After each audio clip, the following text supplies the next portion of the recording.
May mga bagay sa buhay natin na walang kasiguraduhan. Ang alam natin yun na, pero lahat may plano ang Allah para sa atin. Ika nga wag natin pangunahan ng Allah. Pero di naman ibig sabihin porket hindi nag-work yung mga plan natin, isikakasama na yun ang buhay natin. Pagkos inihanda tayo sa mapagpapala na ating kakaharapin. Yung mga taong duman sa buhay natin ay pwedeng nagbigay ng diksyon para matauto tayo sa buhay kasi walang perpektong buhay dito sa mundo. Magkaiba man tayo ng paniniwala, ang importante, huwag tayong mang-apak na ibang tao para lang umangat tayo sa nakararami.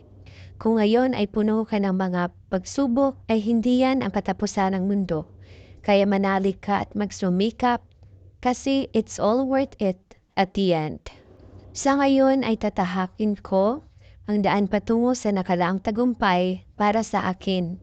Alam ko may masasaktan at nasasaktan ako at sana mapatawad niyo ako. May mga bagay desisyon tayong gagawin sa buhay na yun ang alam nating paraan para tayo'y magtagumpay o di kaya'y to make our life easy in our present situation. Hindi yun naiintindihan na nakararami sa ngayon, but hoping one day maintindihan nyo ang tinahakong bagong landas o kabanata ng aking buhay. Shukran jazilan ya Allah ala kul shay fi hada alami.